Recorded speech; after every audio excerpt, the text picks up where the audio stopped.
Vous êtes chez Tartampion? Salut à tous. Et voici Carthago. C'est un jeu pour 2 à 4 joueurs à partir de 12 ans pour des parties d'environ 60 à 90 minutes. Alors bienvenue chers amis à Carthage, au pays de l'Antiquité où vous allez jouer des marchands en quête de richesse et de renommée. Alors comme on dit, Carthago ne s'est pas fait en un jour ou quelque chose comme ça et il va vous falloir 3 décennies pour réussir à redorer votre blason, augmenter votre célébrité, votre richesse en chargeant des marchandises, en finançant des bateaux de guerre et en gagnant de l'influence au sein de votre guilde. Comment est-ce qu'on joue à Carthago? Eh bien c'est très simple, on va jouer en, comme je l'ai dit, 3 décennies et chaque décennie comprend 5 manches. Et dans une manche, chaque joueur va réaliser une action. On a ici un petit compte-tour qu'on va donner au premier joueur en mettant le petit jeton sur 1. Donc le premier joueur fait une action, le joueur suivant une autre et une autre. Et hop, quand on a fini, on avance car on vient de passer d'une manche.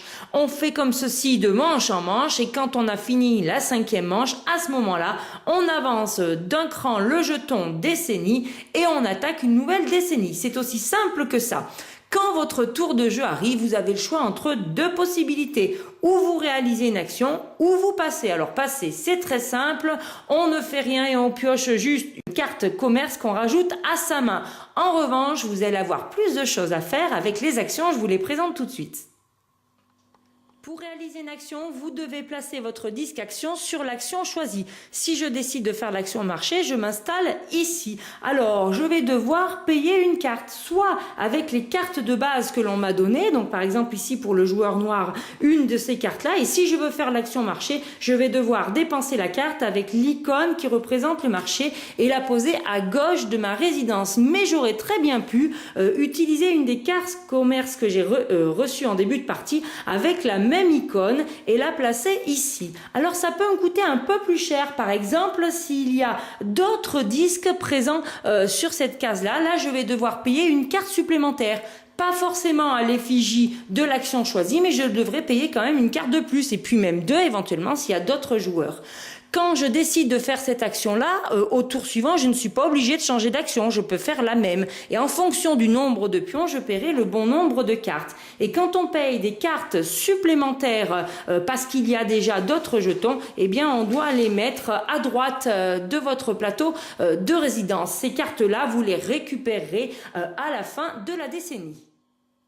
À la suite de votre action principale, vous pouvez, si vous le voulez, mais vous n'êtes pas obligé, réaliser une action de guilde. Mais pour cela, il faudra que votre disque d'action soit sur une case où il y a un marqueur de guilde, comme ce marqueur-là, ou bien ce marqueur-là. Ils sont installés au hasard en début de partie. Vous pouvez à ce moment-là, après votre action principale, réaliser l'action de guilde. Mais vous avez parfaitement le droit de sauter votre action principale et de ne faire que l'action de guilde. Attention, il faudra quand même payer le coût en carte. Alors, qu'est-ce que c'est une action de guilde? Eh bien, vous voyez en début de partie, à côté de votre plateau de résidence, vous avez des jetons d'influence, des disques d'influence qui sont disposés ici. Vous en avez 3 en début de partie. Il faudra débloquer les autres plus tard. Donc, avec l'action de guilde, eh bien, vous avez le droit de prendre un disque d'influence et de l'installer à l'endroit de votre choix. Soit ici, sur la décennie en cours, soit ici à l'hôtel de ville. Sur la décennie en cours, vous avez le choix entre les 2 petites bandelettes de réussite qui sont dessinées ici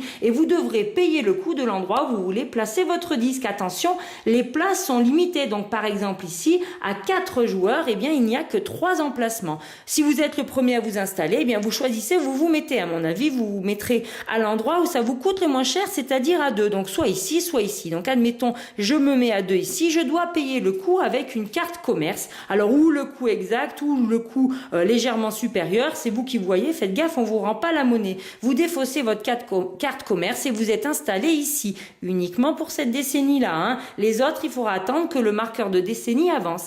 Et si vous décidez plutôt d'aller à l'hôtel de ville, c'est aussi très intéressant parce que ça vous fera également remporter des points de victoire en fin de partie. Vous devez payer le coût de la place qui est dessiné dessus. Donc par exemple, ici, il y a une place à 6, il y en a une autre de disponible et puis plus tard, quand ces places seront prises, eh bien, vous paierez de plus en plus cher. Vous pourrez également décider, si vous le voulez, de vous placer ici au forum. Ça vous coûte plus cher, mais ça pourra peut-être vous faire plus de points de victoire, car vous allez voir, les tuiles réussites vous permettent également de combiner. Si vous regardez bien ici, si vous êtes installé sur cette tuile réussite, et bien plus tard à la fin de la partie, vous gagnerez par exemple 4 points de victoire pour chaque disque qui se trouve dans le forum.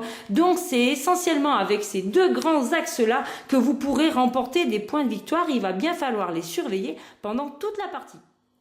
Voici les actions du jeu. Commençons tout de suite avec l'action marché. Ça tombe bien, il est juste derrière nous.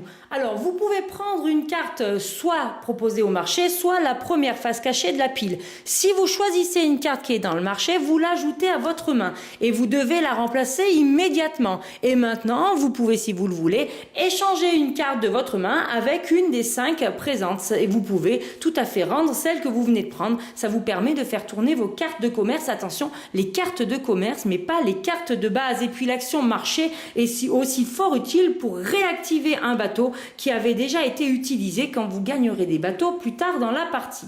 Ensuite, on continue, on regarde le plateau résidence car on va pouvoir faire une action ici aussi. Si on regarde notre petite tête de jeu, on retrouve la même icône que le plateau résidence et à ce moment-là, vous pouvez, si vous le voulez, libérer un disque d'influence. Alors attention, colonne par colonne, on prend toujours celui qui est le plus en haut. Si vous voulez libérer ce disque-là, il faudra payer 3 cartes de commerce, soit de ce type, soit de ce type, soit de ce type.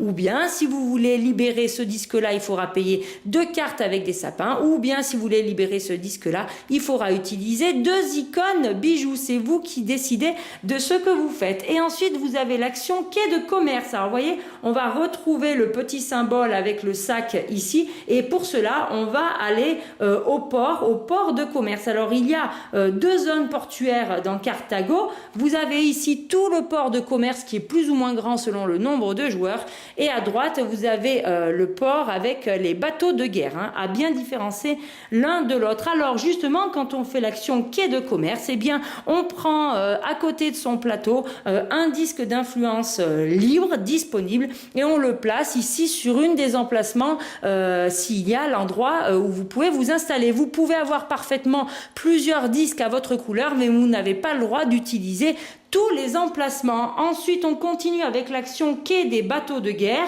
Eh bien, c'est la même chose, sauf que votre disque, vous pourrez le placer ici ou bien ici. On retrouve là les icônes épées. Vous voyez, si vous regardez votre carte, on retrouve juste ici les 2 logos. Voilà, quai de commerce avec le sac et ici quai des bateaux de guerre avec les épées. Terminons avec la dernière action, livraison portuaire. Alors on va pouvoir livrer une marchandise dans le port de commerce et une dans le port des bateaux de guerre. Dans l'ordre de votre choix, il faut quand même avoir un disque d'influence dans les ports en question. Alors admettons, moi je vais commencer par le port de commerce. Je retire mon disque d'influence qui redevient disponible et je peux acheter le bateau que j'ai choisi à condition de pouvoir défausser la bonne carte de commerce. Ici, il faut que je défausse une carte de commerce avec une amphore marron. Et puis je vais pouvoir du coup gagner d'autres cartes. Alors je vais piocher des cartes de commerce au hasard jusqu'à atteindre un total de 5 en pièces.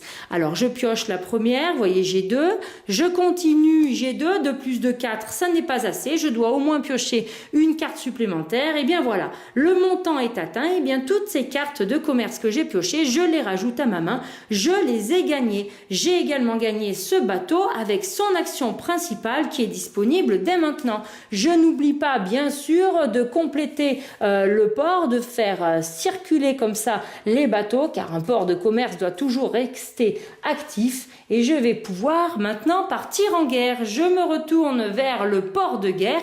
Là aussi, je retire mon disque d'influence qui redevient disponible. Je paye une carte de commerce de mon choix et je vais pouvoir partir à la guerre. Je pioche le face cachée, le premier bateau qui est disponible et je vais comparer sa force de guerre à la mienne. Alors celui-ci, il a une force avec une épée à 3 et moi, je regarde sur ma résidence, qu'est-ce qui est marqué? Aïe aïe aïe, malheureusement, moi, je n'ai qu'une épée de 1. Pour pouvoir l'emporter, il faut avoir une force égale ou supérieure au bateau en question, mais 1 c'est inférieur à 3. Je perds la guerre. En compensation, je peux piocher une carte de commerce. Mais attention, n'oubliez pas, je viens de vous dire que le bateau que je viens d'avoir dans le port de commerce avait une action utilisable à tout moment. Son action spéciale, en l'occurrence pour celui-ci, de me rajouter 2 points de guerre. Eh bien, je ne vais pas me gêner, je vais l'utiliser et du coup, je me retrouve avec 1 plus 2, 3 points de guerre. Ah bah là, ça me va beaucoup mieux. Je remporte la guerre. Donc, quand je remporte la guerre, eh bien, je gagne ce bateau. Attention, par contre, dans ce cas-là, je le gagnerai, je le mettrai face inactive. Il faudra que je l'active avec l'action marcher. Mais juste avant de faire ça, je vais piocher comme tout à l'heure des cartes jusqu'à obtenir un total de 7 et pouvoir les gagner. Ça, c'est quand même plutôt intéressant. Et il y a même encore un truc en plus.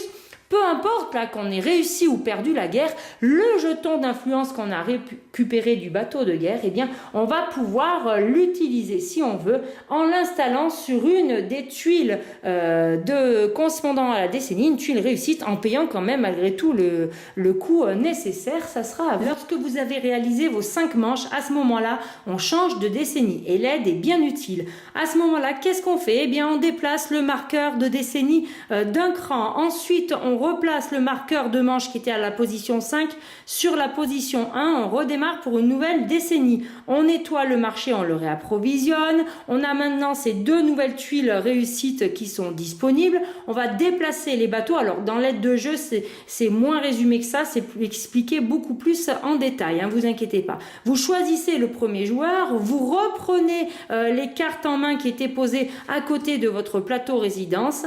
Vous allez piocher des nouvelles cartes commerce qui vont venir compléter votre main et vous remettez les disques action. On est parti pour une nouvelle décennie jusqu'à arriver à la dernière et à ce moment-là, on fera le décompte de fin de partie grâce à ce bloc-notes. On va totaliser le nombre de sièges que vous avez à l'hôtel de ville, à la fois au forum et sur les sièges. Donc par exemple, pour le joueur noir, il en a 2 au forum et 2 en siège. Donc là, il marquerait 4. Ensuite, on va regarder ce qu'on a sur son plateau de résidence. Alors, c'est dessiné. Dès que vous avez un petit hôtel de ville, eh bien, ça représente un siège. Donc ici, on a 2 sièges de disponibles et ici 3 sièges. Ça nous en fait 5. Et puis là, il y a dessiné, on a plus un siège dès qu'une colonne est vide. Donc là, on en a 5. Cette colonne est vide, ça en fait 1 de plus, ça fait 6. Ces colonnes-là, en elles-mêmes, ne rapportent pas vraiment, enfin, ces jetons-là ne rapportent pas vraiment de siège à l'hôtel de ville. Mais si cette colonne-là est entièrement vide, ça vous fait quand même un siège supplémentaire. Alors ensuite, retrouvons notre bloc-notes, voyez, qui reprend toutes les icônes que je vous ai montrées. Vous additionnez tout ça, ça vous fait une certaine somme. Eh bien, vous allez la multiplier par le nombre de bateaux que vous avez à côté de votre résidence. Qu'ils soient actifs ou inactifs, peu importe, vous les multipliez. Et à ceci, vous allez rajouter la somme des points de victoire des tuiles réussites. Alors là, faut tout regarder un à un, là où vous avez vos disques d'influence. Alors moi, j'en ai pas mis beaucoup, mais vous pourriez peut-être en avoir à plusieurs endroits. Admettons, moi, j'en aurais un là. Cette tuile-là, par exemple, me dit tout simplement que je gagne 6 points de victoire. Celle-ci me dit 4 points de victoire par disque dans le forum. Donc là, j'en ai 2, ça me fait 8 points de victoire. Donc, il y a quand même tout un jeu de tuiles réussites qui sont en fait des sortes de micro-objectifs qui vous permettront de scorer un petit peu dans tous les sens. Tout est détaillé dans les règles, je ne vous les montre pas un à un, mais ça vous donne déjà un exemple de ce que vous allez pouvoir gagner. Et bien évidemment, celui qui a le plus de points de victoire remporte la partie. Eh bien, chers amis, je vous remercie beaucoup de m'avoir suivi pour les règles de Carthago. Je vous dis à très bientôt et en attendant, amusez-vous bien.